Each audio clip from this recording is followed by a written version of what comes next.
اللہ فرماتے ہیں مومنین کامیاب ہو گئے. ہمارے ہاں دولت اور شہرت والے کامیاب ہو گئے. صحت، دولت، شہرت، تین قسم کے لوگ ہمارے ہاں کیا کہلاتے ہیں؟ کامیاب. قد افلح المؤمنون، اللہ کی نظر میں صرف وہ لوگ کامیاب ہیں جو مومن ہیں.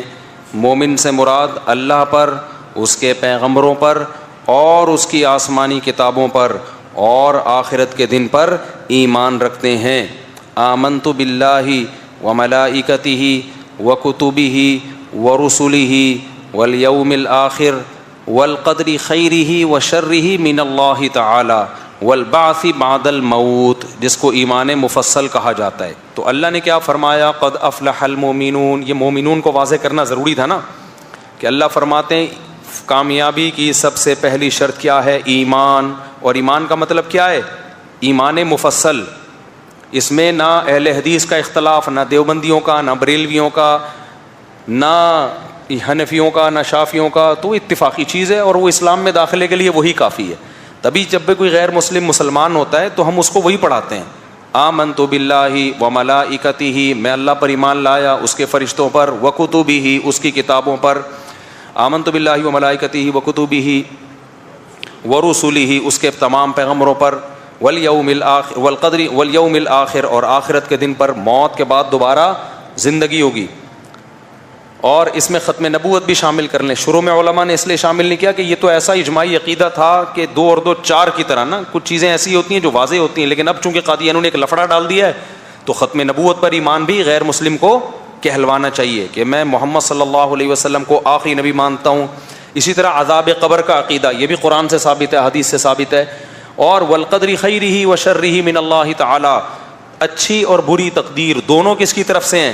اللہ کے. جو کچھ ہو رہا ہے پہلے سے طے شدہ ہے. وہ کوئی غم پہنچا، حدیث میں آتا ہو نہیں سکتا تھا کہ یہ غم نہ پہنچے. کوئی خوشی پہنچی ہے، ہو نہیں سکتا تھا کہ نہ پہنچے. یہ ہو کہ جو بھی ہو رہا ہے وہ ہو کے رہنا تھا. سمجھتے ہو؟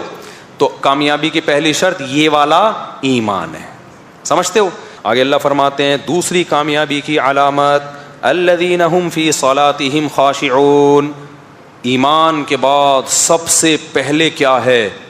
اچھا، ایمان میں توحید بھی ہے، اللہ پر ایمان. قرآن کہتا ہے وما یؤمن اکثرهم باللہ الا وهم مشرکون. بہت سے لوگ اللہ پر ایمان لے کر آتے ہیں، ساتھ میں شرک بھی کر رہے ہو.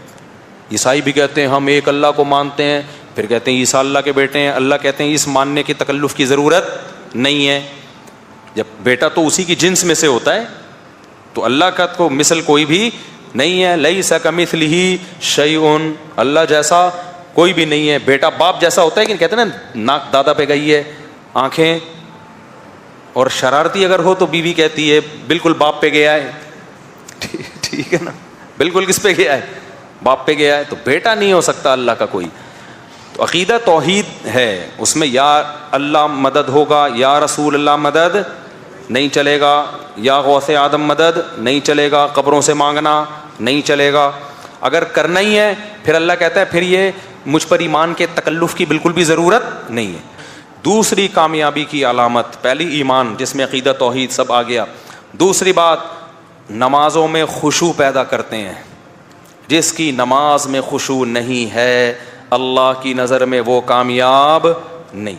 تراویحوں میں کیسا بیڑا غرق ہو رہا ہے نمازوں کا یار. یوٹیوب پہ آ رہی ہوتی ہیں گاؤں دیہاتوں کی تراویحاں، ان الذین آمنوا تعلمون، ٹھک رکوع، ٹھک قوما، ٹھک سجدہ. تسلی سے 3 تسبیحات تو پڑھ لو. تو نماز کو خشوع و خضوع سے پڑھو. اچھا، ایک اہم آپ کو پوائنٹ کی بات بتاتا ہوں. جس کا نماز میں دل نہ لگتا ہو نا، ہمت کر کے ایک دفعہ 100 رکعت کی نیت باندھ لے. وہ 100 نہیں تو 50 رکعت پڑھ لے. جس کام میں دل نہ لگ رہا ہو نا وہ ایک دفعہ تمیز سے کر لو، اگلے دن سے دل لگنا شروع ہو جائے گا. یہ میں آپ کو لکھ کے دے رہا ہوں. آپ 50 رکعتوں کی نیت باندھ لو. 50 رکعتوں کے بعد نا پھر آپ کو تسلی سے پڑھو 50 رکعتیں، عادت پڑ جائے گی آپ کو، دیکھنا. تو اس کا بڑا فائدہ ہوتا ہے. تو اللہ نے فرمایا ہم فی صلاتہم خاشعون. جنتیوں کی دوسری علامت کیا ہے؟ نمازوں میں خشوع پیدا کرتے ہیں، ٹرخاتے نہیں ہیں. تراویح میں رکوع میں تسلی سے 3 دفعہ سبحان ربی العظیم قومے میں جانے کے بعد تسلی سے ربنا لک الحمد، بہتر ہے تھوڑی لمبی دعا پڑھ لو، ربنا لک الحمد حمدا کثیرا طیبا مبارکا فی، اس سے کم از کم کچھ دیر تو اسٹے ہوگا نا، ورنہ یوں ٹھڑک کر کے اٹھتے ہیں بس، تھڑک کر کے سردے میں ڈائپ لگانے کی فکر ہوتی ہے. تو تسلی سے کم 3 دفعہ امام کو چاہیے تسلی سے تسبیح پڑھے. سردے میں بھی 2 سردوں کے درمیان تھوڑا سا بیٹھے دعا پڑھ لے، اللہم اغفر لی وارحمنی وہادنی وارزقنی واجبرنی وارفعنی، یہ دعا سنت سے ثابت ہے. 2 سردوں کے درمیان یہ دعا پڑھ لے گا نا تو ایک دم ٹھک کر کے دوسرا سجدہ نہیں ہوگا. مجھے تو بہت وحشت ہوتی ہے کسی ایسے امام کے پیچھے کھڑے ہو جاؤں نا جو یوں یوں یوں یوں کر رہا ہے. اب چھوڑ دے، اس سے بہتر ہے آدمی آرام سے بیٹھ کے چائے پیے گھر جا کے. تو ٹرخا کیوں رہا ہے؟ اس سے عادت خراب ہوتی ہے، باقی نمازیں بھی پھر ایسے ہی ہو جاتی ہیں. تو اس کا خوب خیال کریں. آگے اللہ فرماتے ہیں والذین هم عن اللغو معرضون، ایمان والے جو کامیاب ہو گئے یہ وہ لوگ ہیں جو لغویات سے اعراض کرتے ہیں. لغویات کسے کہتے ہیں؟ ہر وہ کام جس کا نہ دین میں کوئی فائدہ اور نہ دنیا کا کوئی فائدہ، ایویں ہی بیٹھا ہوا ہے بس، ایویں ہی ٹائم پاس کرنے کے لیے کوئی تلاش کر رہا ہے. ہم تو حیران ہے یار، ٹائم ہم سے رک نہیں رہا. روک لیں کسی طریقے سے، ٹائم پاس نہ ہو، اور دنیا کہہ رہی ہے ٹائم کو کیا کرو، پاس کرو. جب انسان دین پر چلتا ہے نا تو اس کی یہ تمنا ہوتی ہے کاش جو زمانہ میں نے بے دینی میں گزار دیا نا وہ مجھے دوبارہ مل جائے، میں کہاں پہنچ جاؤں. اب کتنے لوگ میں نے دیکھے ہیں 40 سال میں توبہ کی، کہتے ہیں یار بہت دیر سے توبہ کی، بڑا نقصان ہو گیا. ہم چاہتے ہیں ہم دوبارہ پرانی زندگی میں جائیں، اس وقت توبہ کریں، تو اس 20 سال میں کیا کچھ کر لیتے ہیں. تو ایسے تمام چیزوں سے اپنے آپ کو بچاؤ جس کا نہ دین میں کوئی فائدہ نہ دنیا میں. اس کا مطلب یہ نہیں کہ کھیل کود چھوڑ دو، کسی حد تک کھیل کود ہنسی مذاق میں دلچسپی لینا یہ بھی ہماری مینٹلی ہیلتھ کے لیے ضروری ہے. جو صوفی بن کے بیٹھ جاتے ہیں نا اور کھیل کود ہنسی مذاق چھوڑ دیتے ہیں، سب سے پہلا ان پہ پتہ ہے کیا وبال آتا ہے؟ تکبر پیدا ہو جاتا ہے ان کے اندر، ایک وقار، اور وہ ہر وقت ایسے اپنی وہ ایک پرسنالٹی بنا لیتے ہیں. وہ پرسنالٹی ان کی کھوپڑی کو کیا کر دیتی ہے؟ آؤٹ. تو تھوڑا سا ہنستا بولتا اچھلتا کودتا، کبھی کبھار گٹر کے ڈھکن پہ بھی بیٹھ جایا کرو کبھی کبھار. نارمل لائف والا آدمی کیا ہوتا ہے؟ مینٹلی ہیلدی ہوتا ہے. اور جو پھوں پھاں لگا کے رکھتا ہے نا ہر وقت، وہ اوپر سے کیا ہو جاتا ہے؟ وہ جیسے ہارر مووی ہوتی ہے نا وہ ایسا بن جاتا ہے. کوئی ہارر مووی دیکھ لو یا اس کو دیکھ لو ایک ہی بات ہے. ہر وقت بعض لوگ ایسے ہر وقت ایسے نا غصے میں بیٹھے رہتے ہیں. تو کچھ ہماری سوسائٹی میں ہوتے ہیں کچھ اس طرح کے لوگ جو ہر وقت منہ پہ ان کے کیا بجے ہوئے ہیں؟ 12، ناک پہ مکھی بیٹھی رہتی ہے ہر وقت. تو اللہ کو ایسا آدمی پسند نہیں ہے. تو ہاں، تو میں نے بتایا وہ کھیل جو آپ کی مینٹلی ہیلتھ یا جسمانی ہیلتھ کے لیے ضروری ہے وہ لغویات میں داخل ہے ہی نہیں. تبھی حدیث میں آتا ہے ہر کھیل باطل ہے سوائے 3 کھیلوں کے، ہر کھیل باطل ہے سوائے 3 کھیلوں کے. خوب سمجھ لو یہ مسئلہ. جب بھی حدیث میں آتا ہے نا 3 چیزوں کے 4 چیزوں کے، تو اس سے عدد مراد نہیں ہوتا. یہ صرف آپ کو یاد کرانے کے لیے کہ جو بھی ان 3 جیسے ہوں گے وہ بھی اسی میں داخل ہیں. تو ان 3 کھیلوں میں نبی نے گھڑ سواری، تیر اندازی اور اپنی زوجہ کے ساتھ ملاعبہ، گپ شپ لگانا، باتیں کرنا. بیوی کے ساتھ بیٹھ کے ٹائم ویسٹ بھی کرو گے نا گپ شپ میں تو اللہ کی نظر میں وہ ویسٹنگ میں شمار نہیں ہوگا. کیونکہ تعلق بڑھتا ہے. بیگم سے کیا آدمی بیٹھ کے کیا ایسی باتیں کرے؟ پھٹا ہو جائے گا. وہ پی ٹی آئی کی نکلی، آپ جے یو آئی کے نکلے، کیا خیال ہے؟ تو ادھر ادھر کی پھینکے گا، لمبی لمبی بیٹھ کے باتیں کرے گا. تو آگے ہم چلتے ہیں. اللہ تعالیٰ فرماتے ہیں والذین هم للزکاۃ فاعلون، زکوٰۃ ادا کرتے ہیں. والذین هم لفروجہم، زکوٰۃ میں ہر طرح کے صدقے خیرات بھی آ گئی، ایک سائن ہے. آگے اللہ فرماتے ہیں کامیاب لوگوں کی علامتیں والذین هم لفروجہم حافظون. یہ بڑا مشکل حکم ہے بھائی. فرمایا اپنی شرمگاہوں کی حفاظت کرتے ہیں.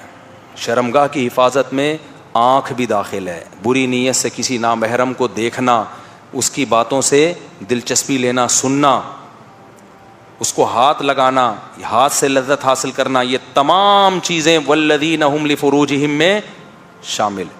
اسلام میں اور سیکولرزم میں فرق یہ ہے کہ سیکولرزم سب کچھ حلال کرتا ہے. تبھی آپ کو پتا ہے گوروں میں شادی شدہ آدمی اگر کہیں زنا کر لینا تو بیوی کو کچھ جرمانہ دینا پڑتا ہے اس کو کہ بیگم کو اس نے ایکچولی کیا پہنچائی ہے؟ تکلیف.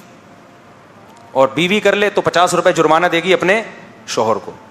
اسلام میں ایسا نہیں ہے بھائی. اسلام نے بہت سخت حکم رکھا ہے. آگے سورہ نور آ رہی ہے کہ اگر زنا کی حد تک معاملہ پہنچ گیا ہے، اللہ کہتے ہیں زانی مرد اور زانی عورت کو پکڑ کے چوک پہ لا کے 100 کوڑے مارو، اور کوڑے مارتے ہوئے تمہیں ان پہ ترس، نرمی نہیں آنی چاہیے، نرمی نہیں آنی چاہیے. بہت شدید جرم ہے اسلام میں زنا. اور زنا کی طرف جو چیزیں لے جاتی ہیں وہ نظر، سننا، اس سے دوستیاں لگانا، باتوں میں دلچسپی لینا، یہ تمام چیزیں آپ کو کہاں لے کے جاتی ہیں؟ زنا. تو یہ تمام چیزیں بھی اللہ نے کیا کر دی؟ حرام. اب اللہ فرماتے ہیں کامیاب ہونا چاہتے ہو نمازوں میں خشوع پیدا کرنا پڑے گا، لغویات سے اعراض کرنا پڑے گا، زکوٰۃ اور صدقوں کو فوکس کرنا پڑے گا، اور اپنی شرمگاہوں کی حفاظت کرنی پڑے گی. یہ مرد کے لیے بھی ہے، عورت کے لیے بھی. الا علی ازواجہم، زوج کا لفظ شوہر پر بھی اطلاق ہوتا ہے، بیوی پر بھی، سوائے میاں بیوی. اسلام نے آپ کے لیے اپنی خواہش پوری کرنے کا راستہ آپ کی بیوی کے سوا کوئی بھی نہیں. پہلے باندیاں بھی تھی، باندیوں کا سیٹ اپ ختم ہو گیا ہے، اور اب آ نہیں سکتا باندیوں کا سیٹ اپ، اس ماحول میں نہیں آ سکتا. دوبارہ امام مہدی آئے ہوں، جنگیں ونگے ہوں، پھر اب ہر تھوڑے دن میں لوگ امام مہدی تلاش کریں گے، دیکھنا. چلو آگے چلتے ہیں ہم. فرمایا الا علی ازواجہم، سوائے اپنی بیویوں کے، اپنی شرمگاہوں کی حفاظت کرتے ہیں، خواہش پوری نہیں کرتے سوائے بیویوں کے. فإنہم غیر ملومین، فرمایا یہ لوگ قابل ملامت نہیں ہیں جو بیویوں کے پاس جاتے ہیں. اچھا آگے چلتے ہیں ہم جلدی سے.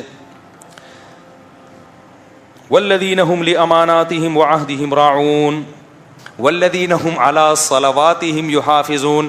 دیکھو کیا نماز کی ویلیو ہے. آگے اللہ فرماتے ہیں وہ لوگ اپنی نمازوں کی حفاظت کرتے ہیں. نماز کا تذکرہ 2 دفعہ آیا. نمازوں کی حفاظت پتہ ہے کیا ہے؟ عبداللہ بن مسعود سے مروی ہے. میں اس پہ انشاءاللہ ایک پوری ویڈیو ریکارڈنگ کرواؤں گا کہ یہ جو آج کل ظہر کے ٹائم داخل ہوتا ہی اثر پڑنا شروع کر دیا لوگوں نے، اور ٹینشن ہے، ایکچولی ہم تھوڑا سا بزی چل رہے ہیں، اور پھر وہ مغرب کو عشاء تک لے جاتے ہیں. کسی حدیث میں ایسا واضح حکم، کسی بے غبار صحیح حدیث میں، تبھی عبداللہ بن مسعود رضی اللہ تعالیٰ عنہ صحیح بخاری میں کہتے ہیں نبی نے مزدلفہ کے علاوہ کہیں بھی 2 نمازوں کو اکٹھا نہیں پڑھا. اور دوسری حدیث میں، صحیح حدیث ہے وہ بھی، اس میں کہتے ہیں عرفات میں بھی. تو عرفات اور مزدلفہ میں تو نبی نے اس طرح نمازیں اکٹھی پڑھی ہیں، ظہر کے وقت میں اثر پڑی اور مغرب کو مؤخر کیا مزدلفہ میں. عبداللہ بن مسعود کہتے ہیں اس کے علاوہ کبھی بھی اکٹھی نمازیں نہیں پڑھی ہیں. آپ کہہ سکتے ہیں ہو سکتا ہے عبداللہ بن مسعود کو پتہ نہ ہو، دوسری حدیثوں میں تو آتا ہے اکٹھی پڑھی ہیں. اس کا جواب یہ کہ خود عبداللہ بن مسعود سے ہی مروی ہے کہ اکٹھی پڑھی ہیں. تو اس کا مطلب وہ اکٹھی وہ نہیں ہے جو لوگ سمجھ رہے ہیں، وہ اکٹھی وہ ہے جو بخاری میں ہے، جس کا تذکرہ کہ نماز کو مغرب کو مؤخر کیا عشاء تک، اور عشاء جب داخل ہونے والی تھی تو مغرب پڑھی، اور عشاء کے داخل ہوتے ہی کیا پڑھ لی؟ عشاء پڑھ لی ہے. اس طرح سے جمع بین الصلاتین ہوا ہے. پھر بھی امام شافعی کا مذہب ہے وہ 2 نمازیں اکٹھی پڑھتے ہیں، لیکن آپ تو امام شافعی کو تھوڑی مانتے ہو، آپ تو دلائل کو مانتے ہو. سفر میں امام شافعی قائل ہیں 2 نمازیں اکٹھی پڑھنے کے. یا تو آپ شافعی بن جاؤ، اور اگر آپ کہتے ہو ہم تقلید نہیں کرتے تو پھر بھائی دلائل کی دنیا میں اس میں ابو حنیفہ کا پلڑا بھاری ہے. دلائل کی دنیا میں بہت بھاری ہے پلڑا. کیوں؟ امام ابو حنیفہ کہتے ہیں قرآن جگہ جگہ کہہ رہا ہے ہر نماز اپنے ٹائم پہ پڑھنی ہے. قرآن کہہ رہا ہے کامیاب لوگوں کی علامت ہے اپنی نمازوں کی حفاظت کرتے ہیں. اور عبداللہ بن مسعود کہتے ہیں نمازوں کی حفاظت ہے ہر نماز اپنے ٹائم پہ پڑھنا. اور بخاری مسلم سے پتہ چلتا ہے ہر نماز کا اپنا ٹائم ہے، 2 نمازوں کا ایک ٹائم نہیں ہے، 5 نمازوں کے الگ الگ ٹائم ہے. تو کیا یار یہ زندگی ہے؟ اللہ نے کہا دیکھو یہ ٹینشن اٹھا کے تم ایک نیک اور عزت دار انسان بن جاؤ گے، اور اس کا صلہ کیا ملے گا؟ اولئک هم الوارثون. اللہ کہتے ہیں یہ لوگ وارث ہیں. وارث کہتے ہیں دیکھو وارث وہ ہوتا ہے، ایک ہمیں جب کوئی چیز گفٹ دیتا ہے تو ہم قبول کریں تو ہماری ملکیت میں آتا ہے نا، ورنہ ہماری ملکیت میں نہیں آتا. کوئی ہمیں کوئی چیز بیچے، ہم خریدیں تو ہماری ملکیت میں آئے گی. ہر چیز ہماری ملکیت میں ہمارے اختیار سے آتی ہے، لیکن وراثت ہمیں آٹومیٹیکلی ملتی. ابا کا انتقال ہوا، آپ وراثت قبول کریں نہ کریں آپ مالک بن گئے. اللہ کہتے ہیں کہ یہ وہ لوگ ہیں اولئک هم الوارثون جو جنت کے وارث ہیں، مرے اور جنت کے مالک بن گئے. یعنی جنت ان سے کہیں بھاگ نہیں سکتی ہے.